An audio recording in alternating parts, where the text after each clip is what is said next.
Welcome to Wednesday Q&A, where you all ask the questions and we answer with enthusiasm. I am joined, as always, by my beautiful co-host, physical therapist, amazing human, Kristen Williams. Hey, Laura. Hey, everybody. So good to be here. I know. As always. Highlight of my week. All right. We are going to kick it off here with a question we got from Danielle Winter. She sent this in to us via email. And so she says she has a question for Laura and Kristen, the podcast, but this time it's about her husband. He recently tried to move a heavy chair, and within less than a second, he collapsed forward and couldn't move. After visiting the ER and having an MRI, we now know that he has 3 herniated discs, 1 lower thoracic and 2 lumbar, and spinal degeneration. He loves exercise and in the past was a runner and loved high-intensity plyometrics. He feels as though he will never be able to do these things again. Do you have any thoughts on appropriate exercise for recovery? He loves a good sweat, core work he can do without causing back pain, and whether or not he will ever get back to where he once was. Thank you so much and love to you both. Danielle. Well, first of all, I'm sorry that happened. I know this is always super, it's distressful, There's no other way to put it when your body does something that causes pain and suffering, and then it really makes you rethink everything. Like, am I ever going to be as I was before? So the best answer I can say is yes, you will get back to doing those things. I wouldn't compare it per se to how you were before. Like, I don't like to compare what I'm doing now to 20, 30 years ago. I just want it to be an evolution. So that evolution might be different, but certainly you can get back to doing plyometrics and bouncing and stuff like that. I mean, that's what the discs are really helpful for. So the good thing to know about disc, when we talk about them herniating, it sounds pretty dramatic. I don't know if there's any other word that we could use instead of that, but it's terrifying to think of these discs like herniating out of their position, and the disc will be pulled back in. They're really held in tight. So what I always say, these type of injuries, we both say this as physical therapists and movement lovers, is what these type of injuries do is it gives you an opportunity to pause and really examine what potentially led to this. It was not the one event, by the way. It almost never is just a one event of lifting something. It's that they have been moving out of alignment because there's been probably suboptimal alignment of the spine, pelvis, shoulder girdle, etc. And then that just became too much, and a load that was very big caused that kind of final shove. And then that causes pain because you're pushing into nerves and you're, causing inflammation that has also a, effect on the tissues. So that would be the thing I would do is first, reframe and be like, okay, this is giving me information that I need to change the way I'm moving in my performance, moving in my daily life. If your husband is somebody who is at a desk a lot, it's giving you information that you need to change positions a lot. You don't necessarily just have to not sit, but you need to change position. You need to keep the disc hydrated. You need to keep your spine aligned. If you have deterioration, most of us are going to have deterioration. I mean, that's going to happen, but still, you don't want to further it. So the alignment of, remember when we talk about the spine, we talk about these different segments of the spine, how they stack, and they do become a curve, but in that stacking, the 2 bones that are closest forming a joint, they need to have the most amount of surface area between them to really keep the integrity of the bony structures, to keep the integrity of this, all the tissues and stuff between the 2 bones. So working on posture, working on lengthening the spine, working on deep postural muscles, stabilizing. And that needs to happen more and more often in the habits of, even when I'm sitting and Kristen are sitting, we're both sitting upright. That's pretty easy for us. We fortunately have been doing this a long time because we've trained those deep postural muscles to be on to some degree. They don't need to be on the same way like if I'm in plank or if I'm running, but they need to be on somewhat so I'm not crumpling. Because when you crumple, you're compressing the area between those two bones. You might even be shifting, and that's often the case, the one bone on top of the other, and that can lead to changes in the bony and articular structures. So it's a way of like revealing things that you need to change. And I think it's like, I never wish an injury on anybody, but I know with myself, and I know you can speak to this, KB, like reframe it like, okay, my body's telling me I need to shift some things around. That doesn't mean you're not going to get back to doing the things you love. In fact, you might get back to doing them, I would argue, in a much better way, in a much healthier way. So you got to start more foundational, more basic. Danielle, take him through the reset, all of these things, make sure that he's really aligning that triple S. He's keeping his rib cage balanced so it's not pushing forward or overly rounding back, especially if he has that lower, it's much less common to have your thoracic spine disc degeneration, but that just shows that he probably has something going on in the shoulders and the head and the pelvis. So I could say a lot more, but I would say, don't worry, you'll be able to get back to it. And I'd say you're going to be able to get back to it and feel better, but know you're going to have to start a new pathway. And isn't that exciting? Like start and you'll get there eventually. Well, and I would say sometimes it can even happen even though you're doing all the right things. Because this is what happens for me. I just 2 weeks ago, I was taking my dogs to the vet, and they're 16, 70 pounds. They're both 12 years old. They're older labs. And so the lighter weight one, thank the Lord, is much more elderly, if you will. So she can't get in the back of the car. So I have to lift her front paws up, and then I have to lift her back paws up. And I was taking her. It was the afternoon, like 1 p.m. I taught like 3 classes that morning. I had a call. I was doing this. I went out to lunch. I was just, oh my God, I got to get to the vet. And I was rushing. And even as I was bent over, I was at a funny angle. I thought to myself, this probably isn't the smartest way to be doing this, but I was in a rush. Bent, and I felt like a little pull in my back. And it was like, oh my gosh. I mean, I know better. I do all the right things. I do the core work. I do the movement. I've got the posture. I was tired. And I was in the wrong position. Now I still had to get her in the car. And so I readjusted, got it underneath her, lifted with my legs. I spent the rest of that day just doing some back extension, rotation. I knew I hadn't done anything serious because it was significantly uncomfortable, like significant discomfort. I would say like a 6 out of 10, so not severe pain, nothing down my leg. But man, was that a wake-up call. And it was just a wake-up call to be like, Kristen, you know better. But I was in a rush. So let this, for Danielle's husband, be a wake-up call to, do the other work. Yes, but even if you're doing the other work, we just need to be more intelligent in our movement patterns. Like you said, Laura, I knew that I should have bent down and got underneath her. She was just at a weird angle, and I didn't want to, so there's all these excuses I could make as to why that happened, and it wasn't my fault. But bottom line was, I should have readjusted. And that's usually when it happens, is when we're tired too. Mm-hmm. So it can absolutely, I would say in most cases, it's because people don't move well. But there are people who are doing all the right things, and it happens too also. This can happen in your 20s. It can happen in your 50s. So like age isn't always a reason too.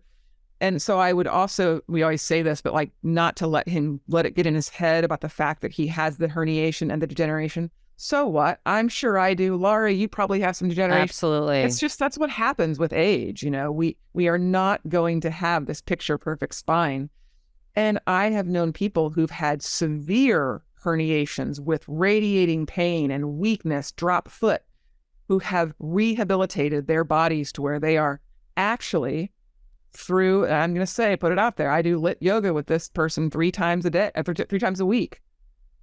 She's moving better than she ever had, and she's over 60, because why? She had the wake-up call of having that severe injury. So I love, like you said, let's take pain as a way of our body saying, watch how you're moving, use your core, check out your posture. Think about biomechanics, Kristen. Think about biomechanics when you're moving your dog. You can bet your bottom dollar when I got the dog back in the car after the vet, I was all braced up, Yeah. because Yeah. I was smart. Yeah. I mean, that's what's amazing. Our body only has certain ways to tell us what's going wrong or what's going well. And it's not going to vocalize it like we're talking in English here. So it's going to send us signals. And so it's not easy when you're in pain to think of like, oh, this is just a communication, but it really is. It really is. And I think when you focus, because then pain starts to elicit fear, and then that makes, all the fear and the anxiety and the stress response makes the pain so much worse. Wow. And so if you can just, move despite a little bit of pain, like again, it'll actually usually feel better. It feels worse when you're not moving. And then that makes you feel like you're in pain, you shouldn't move. And it's like a kind of like a vicious cycle.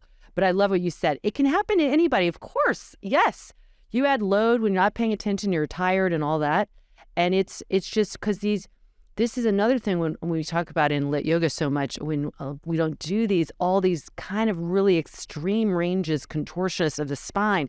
These spinal muscles are not very big that are surrounding the spine itself, the deep ones. So if you're adding a lot of load, like your body weight and then the dog and gravity, and not like in the best position, those muscles are like, woo, they're going to get overstretched and strained. And that's what happened. It isn't that she got a disc pushing out or anything, but it is to remember, like, the structure really tells us a lot about, how careful we do need to be. It's not that we want to like live in fear, but we just want to be smart. Use your glutes, use your hips, use your legs.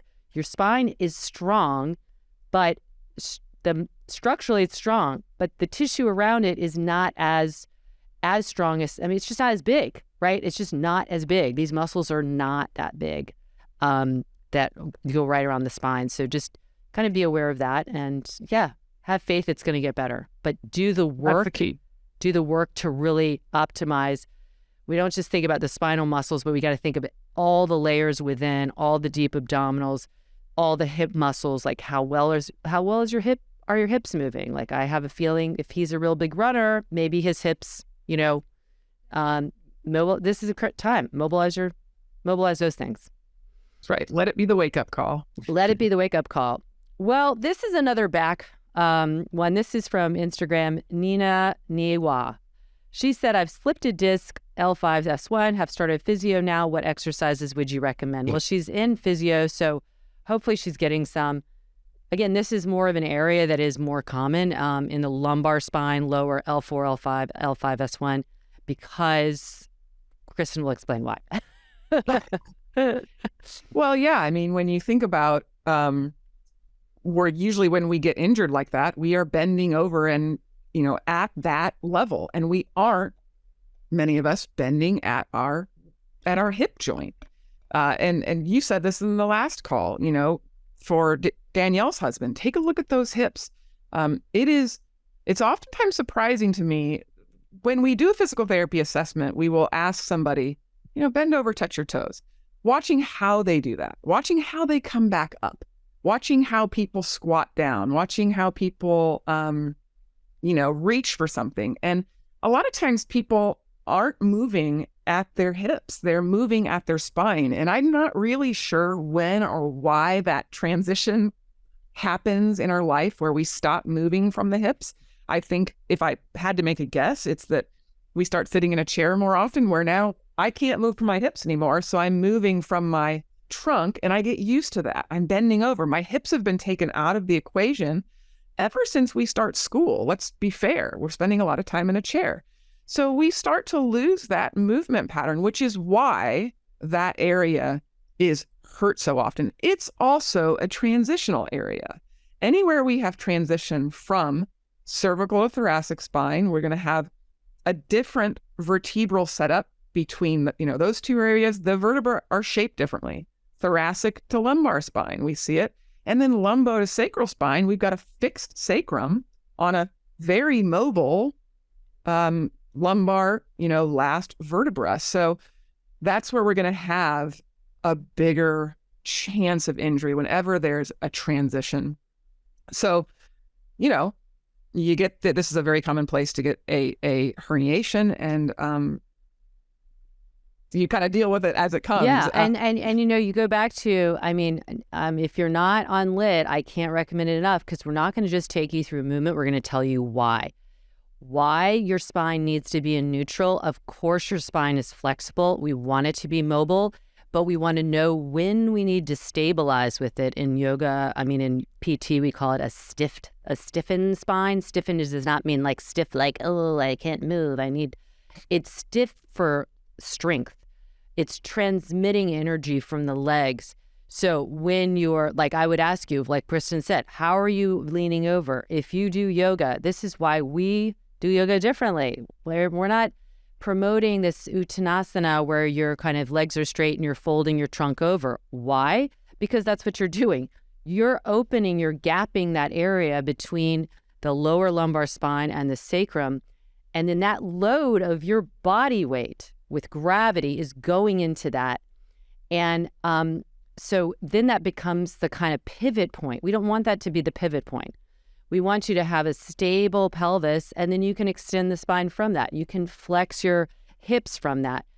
Then you can start moving your spine in various ways when you have full support, like when you're in a half kneel, you know, when you've got a hand on the ground and then you're rotating. Those are all really helpful ways. Not that you always have to have the hand on the ground, but you need to learn how to move the axis of the spine with control, with space between each of the vertebrae, not just flopping it around. So if you're practicing regular vinyasa yoga and they're not tuning into that, you need to tune into it. So again, go and try our 2-week free trial. We take you through all the rationale. On our launch pad, we have triple S. Well, why is that important? How do you maintain it? How do you get feedback for it when you're in your everyday life, in addition to being on the mat? Why is a neutral pelvis important? You know, what is core? It's not just your abdominals, it's everything supporting your spine. To Kristen's point, when we're little, obviously when we're developing our core muscles, our postural muscles. And that's why you're so kind of floppy at first when you're younger. Those postural muscles take a while to develop.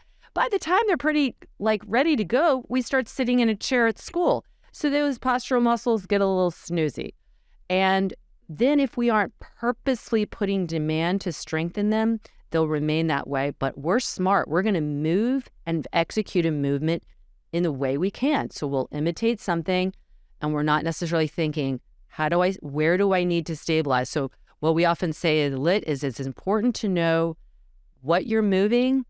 It's even more important to know what is stabilizing for that movement, because movement is inherently based on something being stable. Otherwise, it's just flop.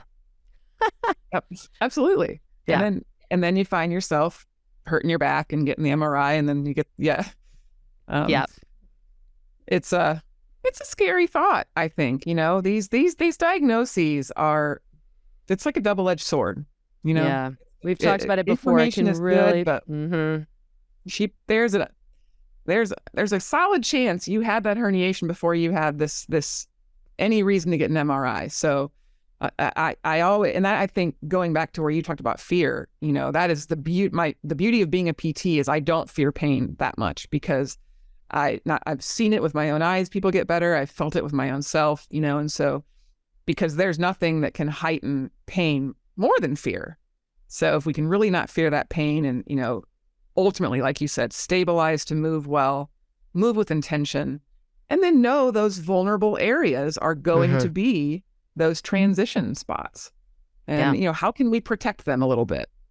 Yes. And the only add-on I'll also say is embrace the work that is involved, because the work is good work. Like, it's good, necessary work. We need to put this in. It doesn't have to be an hour, but you've got to continually, when you're aware, bring that awareness into how you're sitting, standing, moving, because that's that carryover. You like going to PT. I mean, we're PTs, great. But if you leave the PT clinic and don't implement it in a very significant way in your life, like, this is your job to take care of yourself. So bringing awareness as much as you can outside of that. Yeah, absolutely. All right. we're kind of going along this spinal theme here. Our next question is from an anonymous person who wrote into our email. And this person says, they have observed many men that get large bellies appear to have a high lumbar hinge. Is this similar to pregnant women? How during pregnancy a higher lumbar hinge develops between T12 and L1?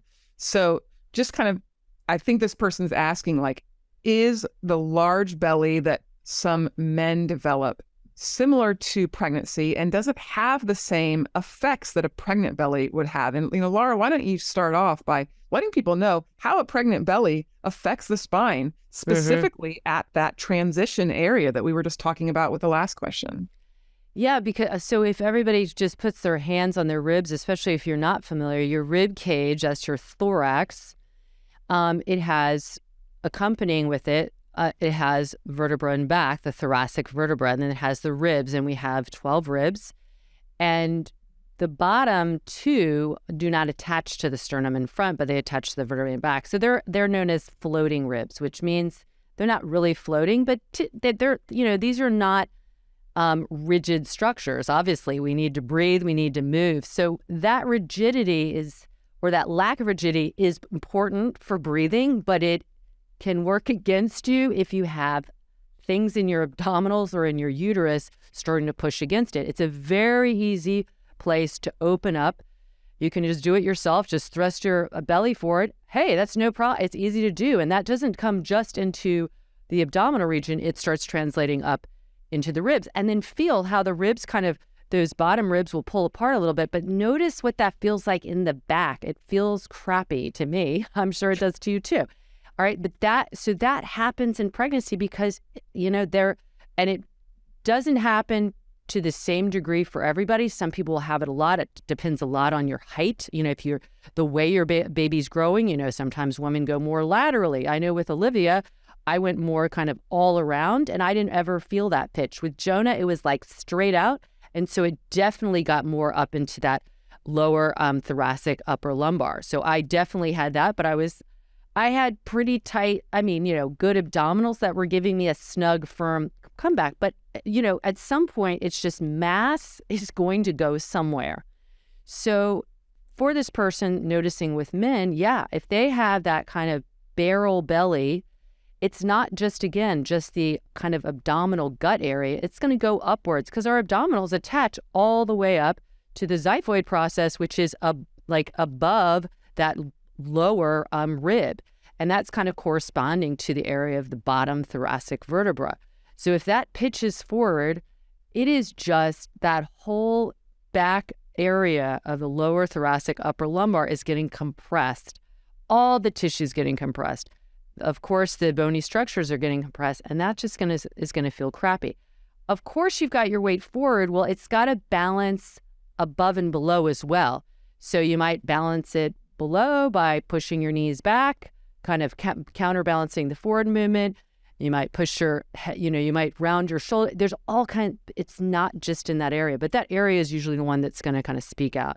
So yes, there's so many reasons, and I'm not talking, please, this is not about being fat or thin or what all the kind of constructs we have. I'm talking about your health. Belly fat is bad. It is not good for your health. This has been shown. It's not about looks. It's about what that is. And especially in men, they've done a lot of the research has been, but it's in women too after menopause, that belly fat is putting you more at risk for cardiovascular disease. It's not good on your back. It's unhealthy on your joints. And so, please do your best to, again, this isn't a weight loss thing. It's kind of terrible because we can't talk about this without pissing somebody off. But the reality is this is not good for your body. It's not good for your organs. It's putting a load on your joints and a load on your heart. And, I have relatives who have this, and it's I've got to tiptoe around saying I'm worried. This is not good for all of your health. And think about that too. If you don't feel good, if your back feels crappy, if you're not feeling balanced, you you're not going to move probably as much either, because movement isn't going to feel so great. So there's the whole spiel. Please don't be offended. I'm really, we're just here to help, and let it be something that it's about paying attention to you. You matter the most. You matter the most. It's not about what it looks like or what somebody tells you. It's about longevity, living well, and living longer well, not just aging and not, those later years not being so fun. So that's just a big PSA. It's really coming from love. It really is, because it's really hard on your body to manage that dispersed weight. And I'll just piggyback onto that. Like, lucky pregnant women who have the baby and that goes away, what we see is they continue to hinge there. So same thing is true with anybody who carries that belly weight. If you are someone who has lost a lot of weight, take a look at where you might be still, quote unquote, carrying the weight in your body. Whether you were pregnant, whether any type of major transformation in your body can stay there. Same thing with wearing a brace on your ankle. You're going to walk funny. You're going to have a limp. When you hurt your back, people are all shifted. They don't even realize they're shifted. They have to relearn how to come to neutral. So that would be my next thing is, if you know somebody like this, and whether it's pregnant or, is somebody who has that, they call it, the beer belly is kind of the Midwest term for it, but like that barrel shape, and they do the work and they lose the weight, be cognizant of that spine. They probably are still carrying a lot of tension in that back fascia, in that, lumbo-thoracic junction that, and then not to mention their abdominals have been stretched for however long. They're going to need to really retrain. They might have the same rectus diastasis that pregnant women have. And so, there's all of that stuff. We have a great postnatal series on Lit Daily that's not just for people who've had babies. It's anybody who needs to learn to tap back in to that abdominal wall. And I'm talking the entire cylinder. And that's going to include your back, your pelvic floor, your diaphragm is, yes, your abdominals. So, really taking this through a further lens, I think can be the good PSA of yes, you really do need to think about what it's doing for your internal body, what it's doing for your external body. And if that changes, you might still have the external body effects. So what can you do to help reorganize your body? Mm-hmm. Got a lot of stuff for you. Yeah, we're here for you. And it's just about trying to make your, your physical, your physiological, your mental, your emotional states as balanced as possible. We, from a cellular level outward, are craving that balance. And again, it's never just a point. It's just feeling our best and having to work the least for feeling good in our bodies. So, yeah. Thank you all for these amazing questions. Again, we're just giving you our opinions. I hope you receive them with love, and we're just trying to help. Please send your own questions. And like this person did, you can say, I want this to be anonymous, and we absolutely honor that. So you can send questions to support@lityoga.com. Or you can reach us on social media. Instagram, Laura is Laura.Hyman, and I'm KBWilliams99. Just shoot us a DM and we'll put those in our little folder and get to them as soon as we can. And please rate and review as well. We love to get that feedback. We are now an award-winning podcast. So thank you so much. Thank you so much, everybody. You're the ones that made us an award-winning. We won the #1 spot for lifestyle, and that's the audience favorite. So thank you for voting. Thank you for that so much. Please share with friends. We really, really are so grateful for your support. And as always, we're pulling for you.